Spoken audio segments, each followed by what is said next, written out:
Saudações a todos, me chamo Tinara e sou diretora da extensão da Liga Acadêmica de Geriatria e Gerontologia da Universidade Federal do Piauí, a UAAG. Hoje nós temos o prazer de trazer novamente ao público a doutora Jória Batista Soares, ela que é advogada presidente da Comissão de Direitos da Pessoa Idosa da UAB do Piauí, conselheira do Conselho Estadual da Pessoa Idosa do Piauí e membro da Comissão Nacional dos Direitos da Pessoa Idosa do CF-OAB. É com muito prazer e agradecimento que trazemos ela para tratar de assuntos pertinentes à pessoa idosa durante esse período de pandemia causada pela Covid-19. A seguir, doutora Jória.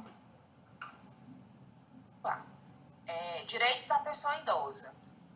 Segundo o artigo 1º do Estatuto da Pessoa Idosa, a pessoa idosa é aquela com idade igual ou superior a 60 anos. Estatuto, parágrafo. Nesse momento a gente vai falar um pouquinho sobre a violência praticada em local público ou privado que cause dano, morte, sofrimento físico ou psicológico à pessoa idosa. Existem vários tipos de violência. E aqui eu vou citar alguns tipos e falar um conceitozinho pequenininho sobre eles.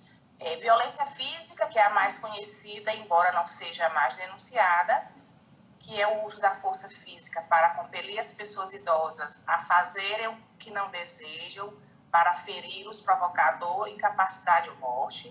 Nós temos a violência psicológica, uma das que os idosos mais sofrem também, a violência psicológica, que são agressões verbais ou gestuais com o objetivo de aterrorizar, humilhar, restringir a liberdade, isolar a pessoa idosa do convívio social e, geralmente, todas as violências, todos os demais tipos de violência terminam que leva a pessoa a estar sofrendo violência psicológica, indiretamente.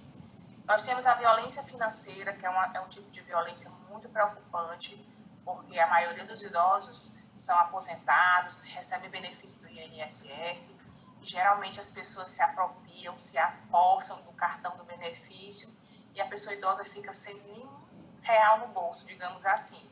E essa violência, ela consiste exatamente na exploração imprópria ou ilegal, ou ao uso não consentido, obviamente, pela pessoa idosa de seus recursos financeiros ou patrimônio.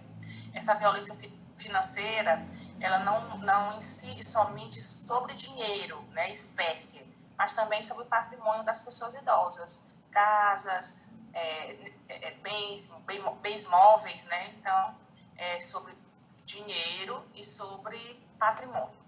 Nós temos a negligência, que é um tipo de violência muito praticada hoje, conforme dados do Disque 100, é o tipo de violência mais denunciado pelo Disque 100, que mais à frente a gente vai falar um pouquinho sobre os canais de denúncia.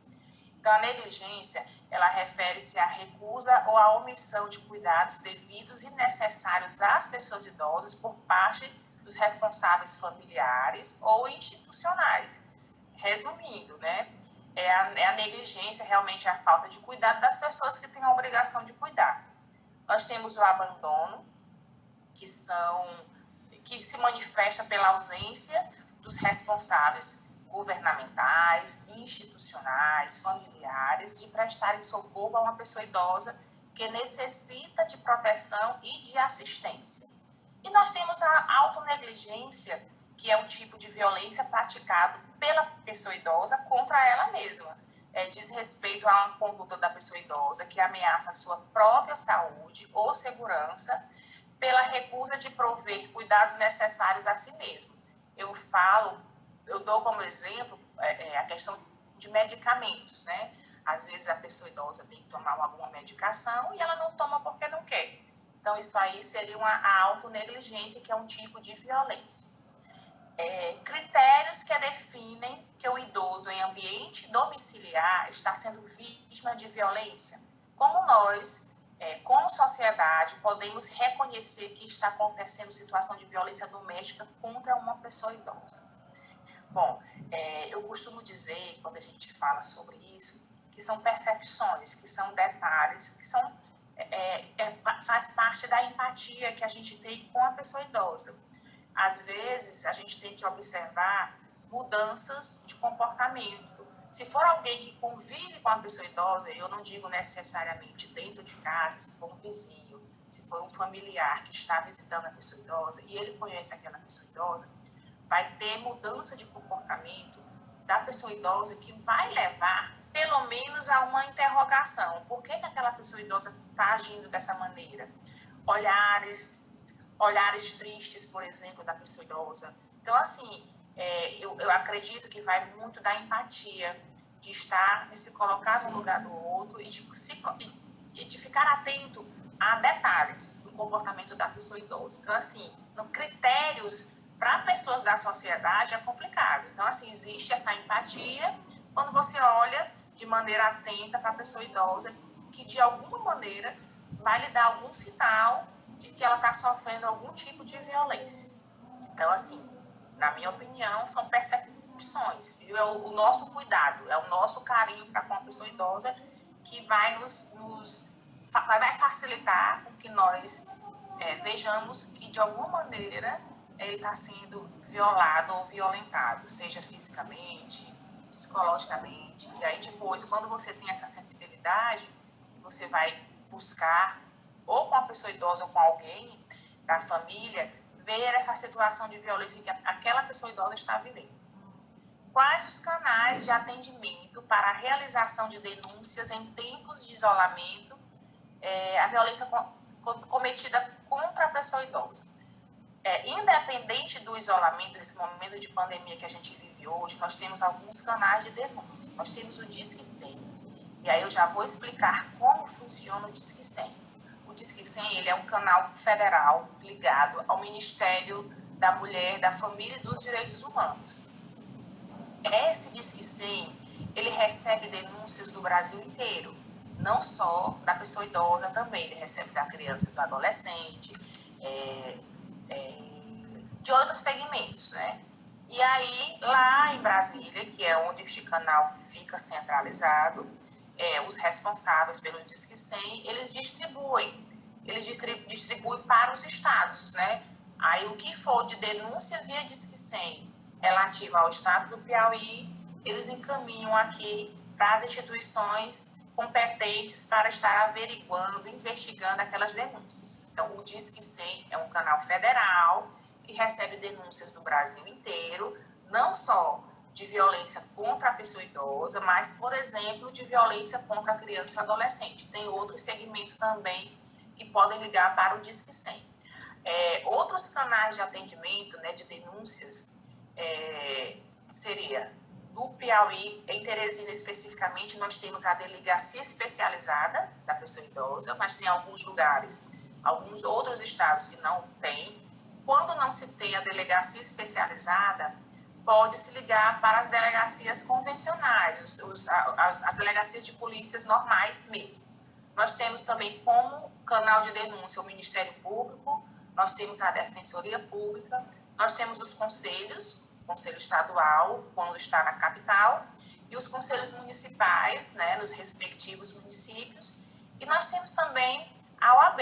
Nas capitais nós temos o Conselho Seccional, né, da Ordem dos Advogados do Brasil, e em algumas cidades nós temos subseções da OAB, que nós também recebemos denúncia, as quais nós vamos direcionar para as instituições competentes para a investigação. Como o idoso, como a pessoa idosa pode denunciar o uso de má-fé de seus benefícios sociais por terceiros? As pessoas idosas, elas podem denunciar e o uso de má-fé dos benefícios sociais geralmente está ligado à violência financeira, né? Pode ser feita a denúncia na delegacia, inclusive nos canais que falei agora há pouco, delegacia, fazer um BO, né? É importante que registre o BO na delegacia, pode se ligar para o Disque 100 também, mas eu acredito que mais eficiente seria fazer a denúncia na delegacia mais próxima da pessoa idosa. Orientações sobre medidas de proteção à pessoa idosa que sofre violência virtual. Exemplos, memes discriminatórios. Agora mesmo, né, nesses tempos de pandemia, eu recebi em alguns grupos de WhatsApp memes, né? Por exemplo, coronavírus. E isso é muito triste para a pessoa idosa. E não só para a pessoa idosa. Eu, como defensora da causa da pessoa idosa, me senti extremamente constrangida com esse meme. E o que se pode fazer? Primeiro, notas públicas, né, no sentido de repúdio a esse tipo de atitude, a esse tipo de postura. Depois, se for o caso, ajuizar a ação para retirar a publicação de qualquer meio de comunicação.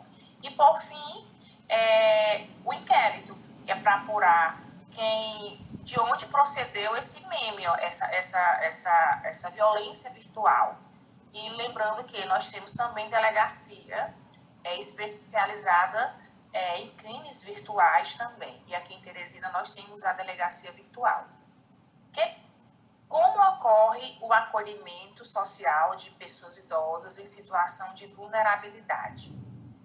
Falar um pouquinho do aspecto psicológico até a moradia. Então, assim, o Estado e a Prefeitura, eles têm órgãos dentro da sua estrutura de acolhimento e que vão até o idoso de assistência social. Dentro desses órgãos estão, né, o CRAS e o CREAS.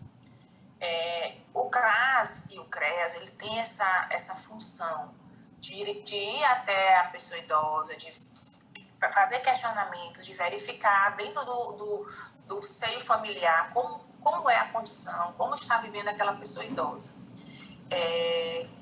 E aí tem todo um estudo que é feito através desses dois órgãos.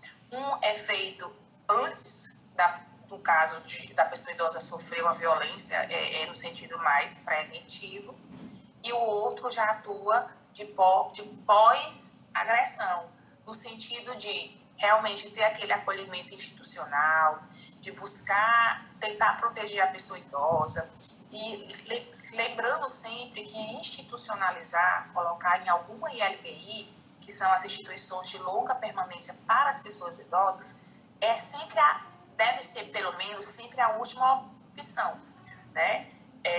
O que é importante?